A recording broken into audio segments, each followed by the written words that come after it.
Musibah kebakaran yang menghanguskan sebagian lembaga pemasyarakatan kelas 1 di Tangerang, Banten pada Rabu dini hari lalu menimbulkan beberapa respon anggota DPR RI, diantaranya anggota Komisi 3 DPR RI. Berdasarkan konferensi pers di Lapas kelas 1 Tangerang pada 8 September 2021, Menteri Hukum dan HAM Yasona Lauli membenarkan bahwa lapas tersebut memang telah mengalami overkapasitas hingga 400%. Menanggapi hal itu, anggota Komisi 3 DPR RI, fraksi Gerindra, Habibur Rahman, mengungkapkan bahwa overkapasitas pada lapas ini seperti bom waktu, yang kemungkinan akan terjadi di seluruh lapas di Indonesia.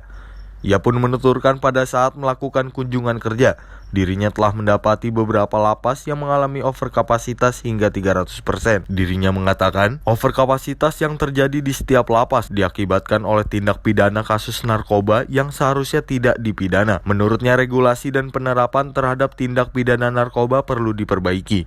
Saya pikir ini kan bom waktu yang memang sudah mulai meledak, ya, dan nggak tertutup kemungkinan akan terjadi lagi di tempat-tempat lain. Kalau saya kunker ke hampir semua daerah, ya, itu terjadi yang namanya over capacity, hampir 300% di setiap lapas kita. Ya.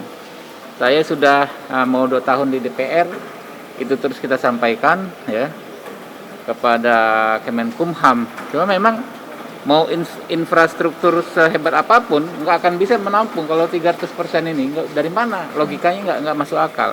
Di sisi lain, anggota Komisi 3 DPR RI, fraksi P3, Arsul Sani, menyampaikan perlu adanya pembenahan sistematik yang menyangkut segala elemen terhadap lembaga pemasyarakatan. Elemen tersebut diantaranya terkait substansi hukum dan substansi pengaturan mengenai overkapasitas yang dialami di setiap lapas. Arsul merasa jika semua perbuatan hukum atas kasus narkotika tidak mengharuskan semua perbuatan pidana pengguna narkotika berujung di penjara. Menurutnya, rehabilitas adalah langkah efektif, sehingga pemerintah harus membangun lebih banyak pusat rehabilitasi.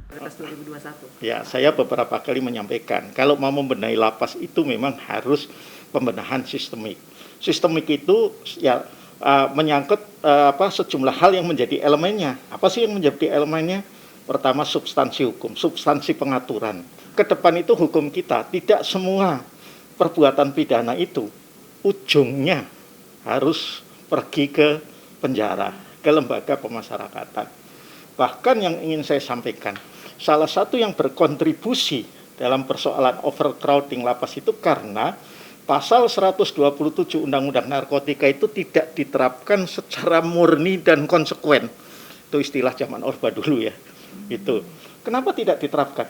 Karena harusnya penyalahguna, ya, narkoba itu memang diproses hukum, tetapi ujungnya rehabilitasi. Dan untuk supaya bisa efektif dilakukan rehabilitasi, maka memang pemerintah juga punya kewajiban untuk membangun lebih banyak lagi pusat-pusat rehabilitasi atau rumah sakit ketergantungan obat. Ya, ini menjadi sangat penting. Dari Jakarta, Anggi Balkis Halida Dianisina melaporkan untuk Sinpo TV.